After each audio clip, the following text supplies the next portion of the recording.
Hello friends, आज हम पढ़ेंगे चैप्टर 10 का व्हाट इज़ डेटा स्ट्रक्चर, जो कि ज़्यादा इंपॉर्टेंट नहीं है पर इसे समझना बहुत इंपॉर्टेंट है। कभी कभी पूछ लिया जाता है ये क्वेश्चन, ठीक है।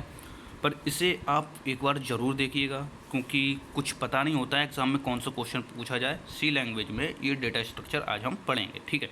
डेटा स्ट्रक्चर क्या होता है? एक्चुअली में डेटा स्ट्रक्चर किसी कंप्यूटर सिस्टम में डेटा को स्टोर तथा व्यवस्थित करने का एक तरीका है, जिससे कि हम डेटा को आसानी से यूज़ कर सकें।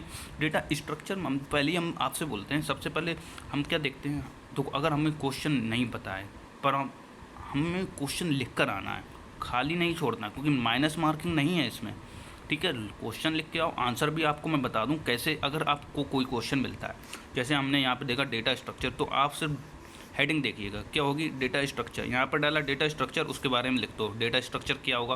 देखो, डेटा स्ट्रक्चर किसी कंप्यूटर सिस्टम में डेटा को स्टोर तथा व्यवस्थित, आ रहा है ना समझ में, व्यवस्थित करने का एक तरीका होता है। बस ऐसे ही बना बना के लिख दो। अगर कुछ समझ में नहीं आ रहा, कुछ तो नंबर मिलेंगे, छोड़ने से तो अच्छा है एक नंबर ही में आपको मिल जाए, वो भी बहुत होता है एग्जाम में, ठीक है। टाइप्स ऑफ डेटा स्ट्रक्चर, ये आप ना बनाइएगा, क्योंकि इसमें टाइम भी लगेगा और ये भी ज़्यादा इंपॉर्टेंट भी नहीं है अगर आप इस चित्र ना बनाते हैं, ठीक है। तो हम नीचे आते हैं। इस डेटा स्ट्रक्चर दो प्रकार के होते हैं, प्रिमिटिव डेटा स्ट्रक्चर और non primitive data structure. Primitive data structure में क्या होता है? प्रिमिटिव डेटा स्ट्रक्चर वह डेटा स्ट्रक्चर होता है जिसे डायरेक्ट ही मशीन इंस्ट्रक्शन से ऑपरेट किया जा सकता है, अर्थात यह सिस्टम तथा कंपाइलर के द्वारा डिफाइन होता है। सिंपल है, बहुत ही मतलब कि आसान लैंग्वेज में मैंने ऐसी डेफिनेशन खुद क्रिएट की हैं, और ये मैंने लिख कर भी आया हूँ। मुझे नंबर भी ऐसी डेफिनेशन से मिले हैं, मैं पास भी हुआ हूँ ओ लेवल में। तो ये बहुत ही इंपॉर्टेंट होता है कि आप अपने आप से अगर डेफिनेशन क्रिएट करते हैं बहुत ही सिंपल लैंग्वेज में, तो एग्जामिनर के ऊपर बहुत ही अच्छा असर पड़ता है। वो चेक करता है, देखता है कि सबसे अच्छा, सबसे अलग किताबी भाषा नहीं लिखी है, किसने नहीं लिखी है, वही देखता है वो। क्योंकि ज़्यादातर लोग रट्टा ही मार के जाते हैं, ठीक है। अगर आप ये रट्टा मार के लिखेंगे ना, तो भी वो एग्जामिनर समझेगा हाँ भाई इसने अलग से अपना तैयार करके खुद से लिखा है। Non primitive data structure, non primitive data structure वह डेटा स्ट्रक्चर होता है जिसे डायरेक्ट मशीन इंस्ट्रक्शन से ऑपरेट नहीं किया जा सकता। ये data structure primitive data structure से ड्राइव्ड होते हैं, मतलब कि प्राप्त होते हैं, ठीक है। अब हम आते हैं नॉन प्रिमिटिव डेटा स्ट्रक्चर।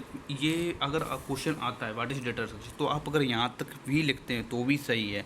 अगर उसमें पूछा जाता है व्हाट इज़ डेटा स्ट्रक्चर और हमें नॉन प्रिमिटिव डेटा स्ट्रक्चर की फुल डेफिनेशन दीजिए, तो आप ये लिखेंगे फिर।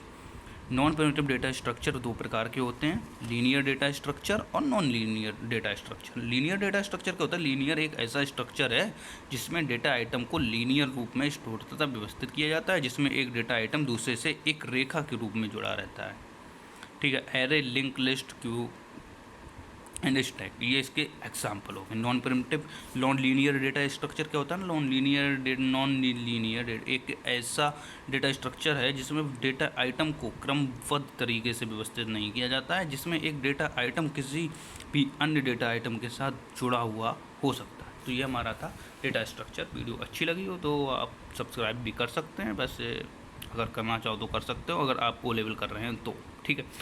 And thanks for watching this video.